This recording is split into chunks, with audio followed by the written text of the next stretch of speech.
আসসালামু আলাইকুম সুপ্রিয় শিক্ষার্থী, তোমরা সবাই কেমন আছো? আহলান সাহলান মাহে রমাদান, সবাইকে রমজান মোবারক।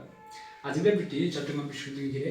ইতিমধ্যে চট্টগ্রাম বিশ্ববিদ্যালয়ে প্রথম মেধা তালিকা প্রকাশ করা হয়েছে এবং প্রথম মেধা তালিকার ভর্তি কার্যক্রম শুরু হয়ে গেছে। এখন তোমরা যারা চান্স পাওনি, অর্থাৎ তোমাদের মেরিট আছে কাছাকাছি বাট তোমরা সাবজেক্ট পাওনি, তোমাদের অনেক দুশ্চিন্তা আছে, ভাইয়া আমার মেরিটে তো আমাকে চান্স হবে নাকি, আমার অনেক প্রশ্ন আমার কমেন্ট বক্সে আমার ফেসবুকে তোমরা ভরে ভরে দিয়েছো।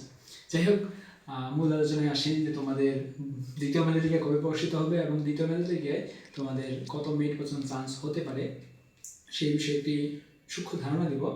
তো চলো শুরু করি। চট্টগ্রাম বিশ্ববিদ্যালয় বি ইউনিট দ্বিতীয় মেধা তালিকা কত মেরিট পর্যন্ত চান্স হবে। তোমাদের আসন সংখ্যা রয়েছে বি ইউনিটে 690টি এবং আসি তোমাদের কয়টি আসন মানে কয়টি সিট রয়েছে বি ইউনিটে, কয়টি ডিপার্টমেন্ট রয়েছে। 1 2 3 4 5 মোট 9টি ডিপার্টমেন্ট রয়েছে তোমাদের বি অর্থাৎ মানব কলা অনুষদে। এর মধ্যে বাংলা ডিপার্টমেন্টে আসন সংখ্যা রয়েছে 100টি, ইংরেজিতে রয়েছে 80টি, বাংলাতে রয়েছে 100টি আসন সংখ্যা। এর ভিতরে এবার সর্বশেষ মেরিট পর্যন্ত চান্স পেয়েছে 263 পর্যন্ত। ফার্স্ট মেরিট কলে তারা যার মেরিট 263 ছিল সে ভাইটি চান্স পেয়েছে। তো এখন বলি যে বাংলা কত মেরিট পর্যন্ত সেকেন্ড মেরিট লিস্টে যাইতে পারবে। ভাইয়া তোমার মেরিট পর্যন্ত 300-এর ভিতরে থেকে আশা রাখতে পারো তোমার সেকেন্ড মেরিট লিস্টে তোমার মাইগ্রেশনের মাধ্যমে তোমার বাংলা সাবজেক্ট চলে আসবে। এবারে সেই ইংরেজি তোমার 80টি সিট এবং সর্বশেষ গেছে 124 পর্যন্ত। 124 পর্যন্ত গেছে, এত দূর গেল কীভাবে? ইংরেজি 80 124, কারণ হচ্ছে ভাইয়া তোমাদের ইংরেজি থাকে কন্ডিশন যাদের ফিল আপ হয়ে থাকে তারা ইংরেজি পায়। তো 124টা সিটের বিপরীতে আমার প্রেডিকশন অনুযায়ী তোমার মেরিট পজিশন যদি 170-এর ভিতরে থাকে এবং কি তোমার জিপিএ অর্থাৎ তোমার কন্ডিশন ফুলফিল হয়ে থাকে তাহলে তুমি ইংরেজি পাবা।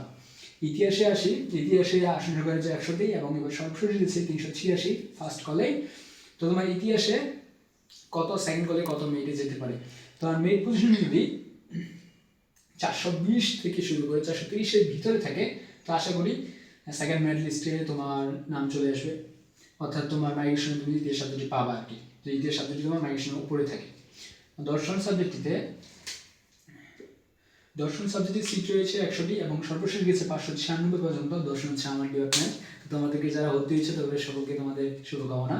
তো আসি দর্শন সাবজেক্টে তোমার যদি এবার সেকেন্ড মেরিট লিস্টে তোমরা যারা দর্শনটা একটু উপরে আছে, অর্থাৎ তুমি ধরে নাও সংস্কৃত বা আইএমএল পেয়েছো, দর্শন সাবজেক্ট তোমার উপরে রয়েছে তোমার সাবজেক্ট চয়েসে, তো তোমার যদি মেরিট পজিশন ভাইয়া 650-এর ভিতরে থাকে আশা করি দর্শন সাবজেক্টে তোমার চলে আসে।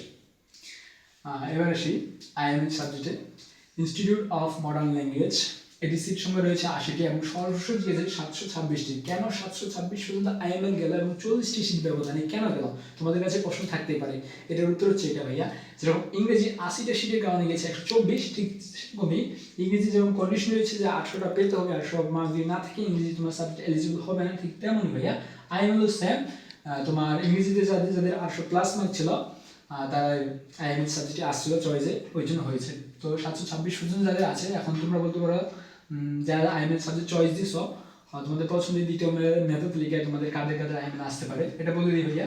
তোমার মেরিট পজিশন যদি 850+ হয় তাহলে তোমার আইএমএল সাবজেক্ট চলে আসবে আশা করি। এবার আসে PLL, Persian language and literature, এর সিট সংখ্যা 40টি এবং সর্বশেষ যে 710 পর্যন্ত। এটা ভাইয়া তোমার মেরিট পজিশন যদি 900+ থাকে তাহলে তোমার পিএলএল অর্থাৎ পার্সিয়ান ল্যাঙ্গুয়েজ এন্ড লিটারেচার এই সাবজেক্ট চলে আসবে। এবার আসি বাংলাদেশ স্টাডিজ, এই সাবজেক্টের আসন সংখ্যা হচ্ছে 70টি এবং তোমার সর্বশেষ গেছে 633টি মেরিট পর্যন্ত গেছে। তো এবার দ্বিতীয় মেধা থেকে কাদের চান্স হবে বাংলাদেশ স্টাডিজে?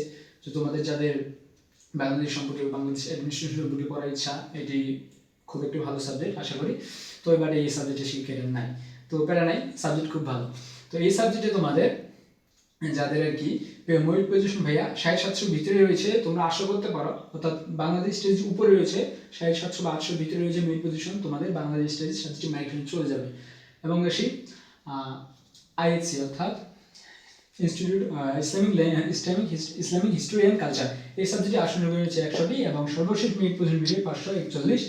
এই সাবজেক্ট যাদের তোমাদের পছন্দের সাবজেক্ট, যদি তোমাদের মাইগ্রেশনের উপরে যায় অর্থাৎ তাহলে তোমাদের যদি সাবজেক্ট চয়েসে উপরে থাকে তো তোমার মেরিট পজিশন যদি 650-এর ভিতরে থাকে তাহলে তুমি ইসলামিক সেই সাবজেক্টটি পাবা। এবার আসি সংস্কৃত সাবজেক্টটা নিয়ে।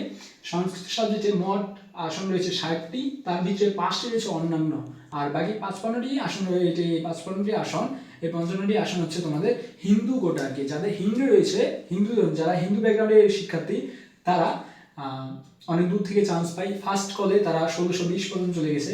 সেকেন্ড কলে যারা হিন্দু রয়েছে তাদের জন্য সুখবর, তোমাদের মেরিট পজিশন যদি 2500 অর্থাৎ 2500 প্লাস হয় তাহলে তোমরা চান্স পাবা, সেকেন্ড কোলেই পেয়ে যাবে আশা করি।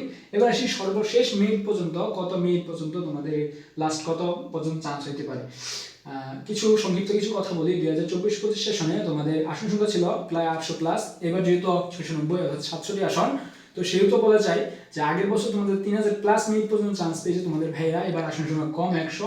তো সেই প্রেডিকশন যদি আমি বলি, তোমাদের মেরিট পজিশন যদি 2500 ভিতরে থাকে, তুমি শিওর থাকতে পারো ইনশাআল্লাহ, আল্লাহ যদি চাই তুমি শিওর থাকতে পারো তোমার সাবজেক্ট তুমি একটি না একটি হলেও সাবজেক্ট তুমি পাবা। আর যারা হিন্দু ব্যাকগ্রাউন্ডে রয়েছে তাদের তো কথাই নেই, তাদের 3000 প্লাস মেরিট হলেও তারা একটা না একটা সাবজেক্ট পাবে আশা করি, বিগত সাল অনুযায়ী আর কি।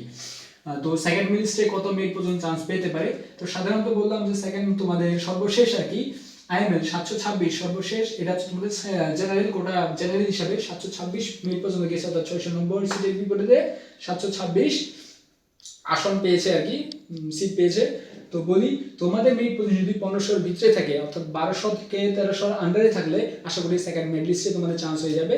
এছাড়া ভাইয়া তোমাদের মোট মেরিট লিস্ট পাওয়া শুরু হবে 5টা, তার ভিতরে 3টার ভিতরে তোমার তৃতীয় বা চতুর্থ মেরিটের পরে তোমাদের গণবিজ্ঞপ্তি দিয়ে দিবে। এই গণবিজ্ঞপ্তি দেওয়ার পরে তোমাদের অনেক অনেক অনেক দূর থেকে তোমরা সাবজেক্ট পাবা। তো আশা করি ভিডিওটি ভালো লাগবে তোমাদের, এবং ভিডিওটি তোমার যদি কোনো প্রশ্ন থেকে থাকে অবশ্যই আমাকে কমেন্ট করো।